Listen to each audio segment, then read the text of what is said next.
moi, je pense que Issa Chiroma Bakary a sûrement gagné, mais rien ne dit que le pouvoir de Biya va lâcher prise. Donc ça, c'est ça vraiment, ça c'est malheureusement ce qui risque d'arriver, c'est qu'ils ne vont pas lâcher, ils vont truquer les résultats comme tout le monde s'y attend. Clairement, Issa Chiroma a gagné. D'accord, mais Clairement. on se base sur quoi pour dire que Issa...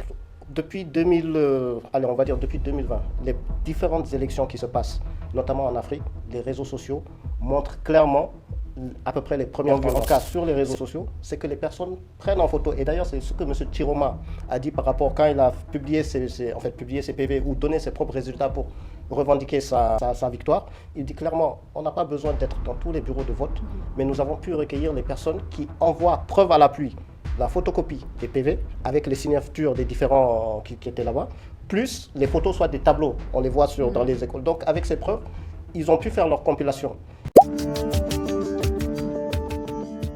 D'après le Conseil constitutionnel, le droit constitutionnel camerounais, vous avez 2 semaines pour faire sortir les résultats. Mais normalement, vous n'avez pas besoin de 2 semaines. Pourquoi? Parce que vous devez vous focaliser sur les grandes villes directement. Et les grandes villes, vous pouvez avoir les résultats à peu près 2-3 jours après pour pouvoir les sortir. Et M. Issa Chiroma, le faisant, c'est pour mettre la pression et aussi pour attirer l'œil de la communauté internationale sur le Cameroun et de dire attention, il y a peut-être des fraudes qui sont en train de se mettre en place. Nous n'avons pas le contrôle, puisque c'est Elecam qui gère l'ensemble des scrutins. Nous n'avons pas le contrôle sur Elecam, nous en tant que membres de l'opposition. Donc je me proclame en tant que vainqueur, aussi en me basant parce que sur les réseaux sociaux ça grouille. Vous voyez, les PV sortent de partout, il y a les médias de l'opposition qui sortent leurs PV, les médias du pouvoir qui sont acquis au pouvoir qui sortent aussi leurs PV, et on se rend compte que dans beaucoup de régions, en tout cas, M. Chiroma gagne, et donc en fait dans beaucoup de régions, dans beaucoup de bureaux de vote dans certaines régions, il gagne où il n'était pas attendu, d'après les PV qui sont sur les médias sociaux, mais on n'est pas sûr de leur véracité. Donc c'est voilà une question. Il y a beaucoup de si en fait. Voilà, donc c'est pour mettre une pression sur le pouvoir en place et aussi attirer l'œil de la communauté internationale sur les élections qui se déroulent au Cameroun. Oui, et d'autant plus que si c'est lui qui le dit et qui le fait, c'est qu'il sait pourquoi il le fait en fait. Et comme il dit, c'est par rapport à l'heure où on parle là, où je donne cet avis, on ne sait pas encore la réaction du pouvoir en place. Peut-être qu'ils vont reconnaître les résultats ou pas. Mais de ce que nous avons vu, clairement, Issa Chiroma a gagné. D'accord, mais on se base sur quoi pour dire que Issa Chiroma... Non, parce qu'il y a une chose que ce gouvernement-là est... Bon, et je ne suis pas très d'accord avec le côté cavalier du ministre Atagaldi.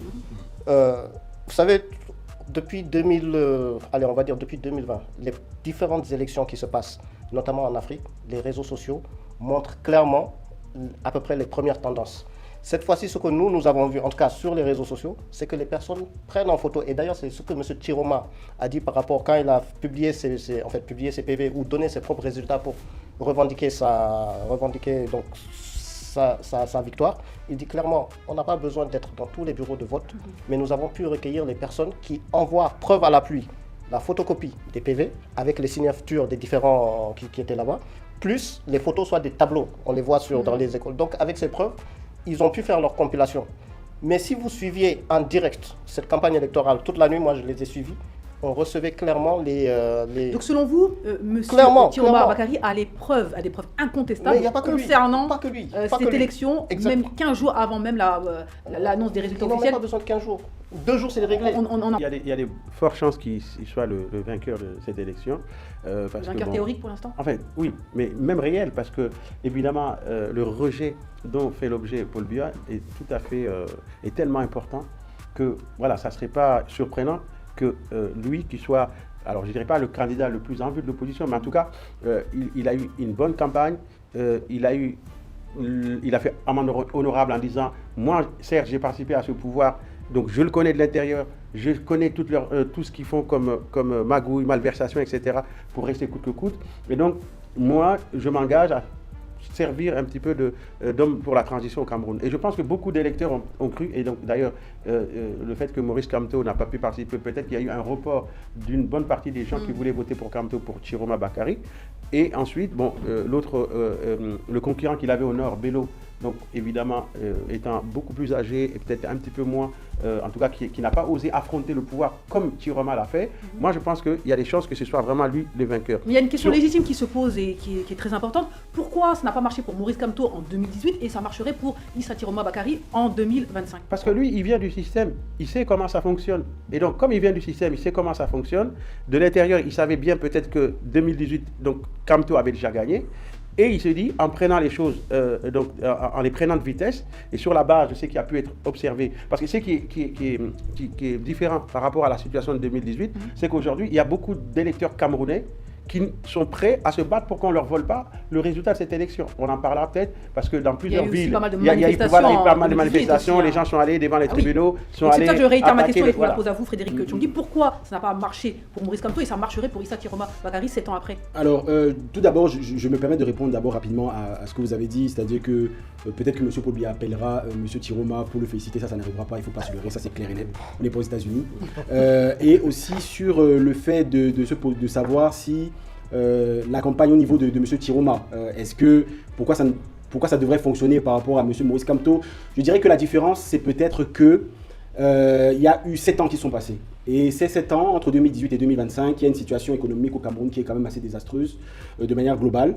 Et aussi, sans doute, un ras-le-bol. Et à cela, vous ajoutez l'âge avancé du président de la République, qui est aujourd'hui à 93 ans. Donc plusieurs paramètres font qu'il est possible que ça passe cette fois-ci? Non, je ne pense pas que ça passera. En tout cas, il y a un éveil, un sursaut qui est plus marqué que celui avec M. Maurice Kamto. Ça, c'est indéniable. Maintenant, il faut aussi il y a 2 poids de mesure. Attention, il y a les élections qui se passent sur les réseaux sociaux, il y a les élections qui se passent sur le terrain.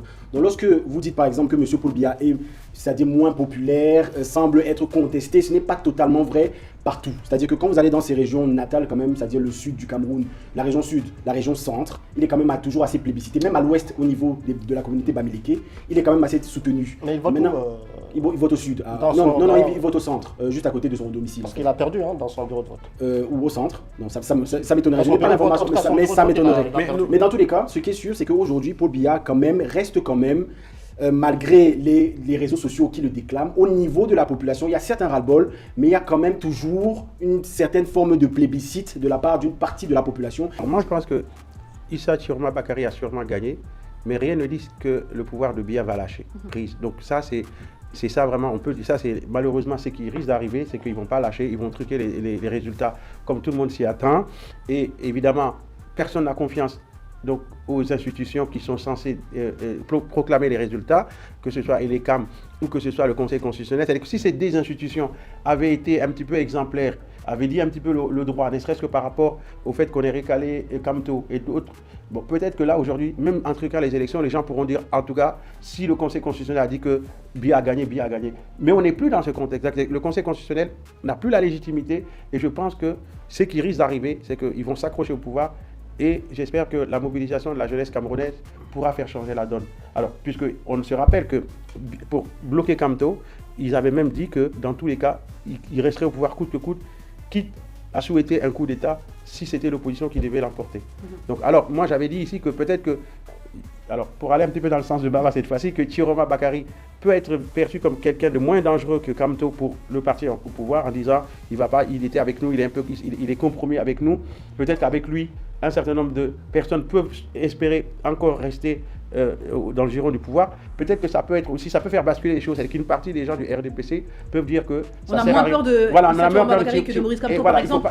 C'est quoi? C'est une continuité du pouvoir? C'est une quoi? Voilà, ils peuvent être plus rassurés peut-être avec lui et dire qu'il ne faut pas qu'on joue notre va-tout parce que si vraiment les choses vont mal, on va être carrément renversé et on va tous le payer cher. Peut-être qu'une partie, il peut y avoir une division au sein du RDPC et si cette partie-là arrive à faire basculer les choses, peut-être que finalement, comme dit Baba, ils vont lâcher. Mais déjà, dans un premier temps, on attend les résultats officiels qui n'ont pas été encore dévoilés. Et là, on va réitérer encore une fois, c'est toujours problématique d'avoir des résultats 15 jours après. Et ça fait monter la tension. Oui, mais Aïssa, ça c'est quand ça arrange le pouvoir. Moi, je pense que s'il y avait vraiment, si Paul Biya, le camp du Paul Biya, ils étaient sûrs d'avoir gagné et qu'ils étaient plébiscités, ils n'allaient pas attendre 15 jours. On aurait vu justement une manifestation des manifestations de joie, de victoire de leur côté. Mais si on observe le fait qu'eux, ils disent rien, ils sont, pour une fois, ils disent il faut être... Vous pensez que ça joue en leur défaveur cette fois-ci, alors que d'habitude, on a l'impression que, au contraire, les 15 jours sont plutôt en faveur du pouvoir en place. Alors que là, vous considérez que c'est plutôt en leur défaveur. Voilà, c'est à leur défaveur parce qu'ils disent... Moi, je suis pas d'accord. Moi, je suis pas d'accord. Pourquoi? Parce que d'abord, quand on regarde la genèse des élections présidentielles au Cameroun, 2011, 2018, je m'arrête là, il y a toujours un décalage. Et le pouvoir en place s'impose toujours. Et pour revenir à ce que vous avez dit tout à l'heure sur le RDPC, c'est-à-dire que le RDPC, une partie du RDPC peut basculer du côté de M. Issa Chiroma, c'est impossible. Pourquoi? Parce que M. Issa Chiroma ne tient pas le RDPC. Il n'a pas l'appareil du pouvoir. L'appareil du pouvoir est détenu entre 3 hommes. On va dire le secrétaire général à la présidence, je ne vais pas le nommer, le directeur du cabinet civil et je peux ajouter le Premier ministre d'une certaine manière. Et ce n'est pas, M. Issa Chiroma n'est pas issu de cela. Donc ça veut dire quoi? Ça veut dire que le RDPC travaille, c'est une machine qui travaille vraiment pour le pouvoir en place, pas pour ceux qui sont sortis. Même s'ils voient le vent tourner, tout simplement, quand on sent que la rue se lève, on sent que les choses peuvent la rue basculer. se lève réellement? La rue peut se lever parce qu'il va se passer encore pas mal de choses. Les résultats officiels n'ont pas encore été dévoilés. Sans doute, Et puis on a été témoin d'une chose et dont moi j'ai vraiment apprécié ça. C'est que tout le long on disait que les Camerounais étaient résilients, qu'ils n'allaient pas... presque ils abandonnaient la situation. Mais ce qu'on a vu, moi c'est la première fois que je vois ça, c'est-à-dire que, comme disait Issa Chiroma, ils n'avaient pas besoin, eux, d'envoyer des observateurs. Les Camerounais eux-mêmes, sur beaucoup de choses, étaient là, ils se sont mobilisés, ils ont fait même la chasse aux tentatives de fraude. On les a vus un peu partout, des images circulent, mais surtout au comptage. Pour le dépouillement, généralement, on va mettre peut-être 2 ou 3 témoins. Là, ils étaient tous là, pour être sûr qu'on compte exactement le nombre de bulletins qui étaient dans les urnes. Est-ce que c'est pas ça qui va changer la donne? Est-ce que c'est pas le fait d'avoir pu vérifier avant même les résultats officiels que, effectivement, les comptages ont été bien faits? Est-ce que c'est pas ça qui va faire qu'on ne pourra pas accepter qu'il y ait un détournement? Dans tous les cas, c'est sûr qu'il y aura moins de malversations. Ça, c'est une certitude. Maintenant, est-ce que cela va faire en sorte que le pouvoir en place, admettons, M.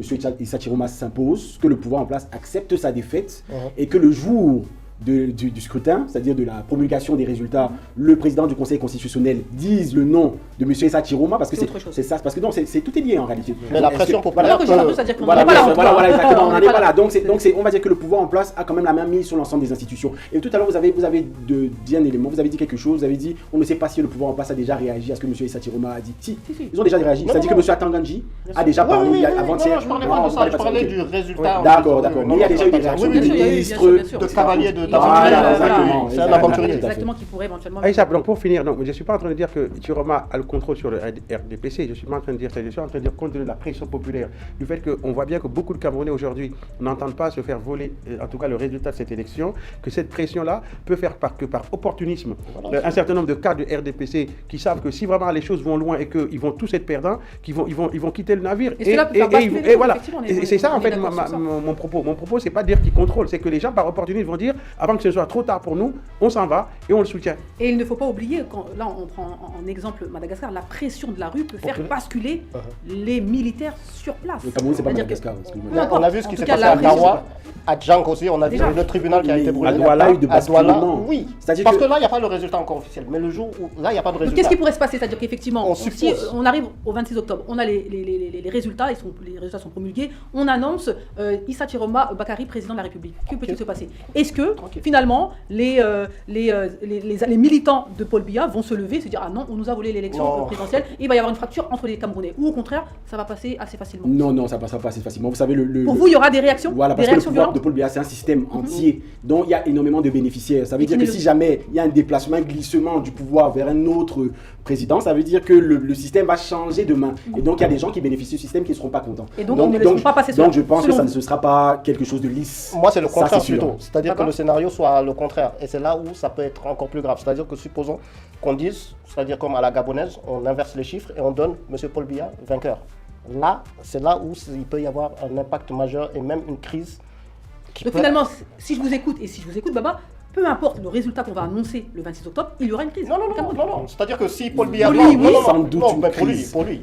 Mais à géométrie variable. Je ne sais pas si elle sera marquée ou pas. Mais il y aura forcément des réactions. Non, mais si on proclame M. Chiroma vainqueur, il ne se passera rien. Selon vous? Ah oui, clairement. Et ça sera bien.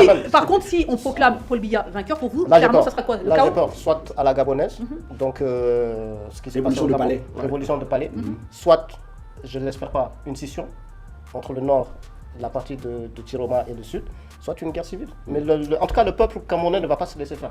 J'ai peur de ça. On va vous laisser trancher, vous en pensez quoi? On a deux scénarios ici. En tout cas, là, je suis plutôt d'accord avec Baba.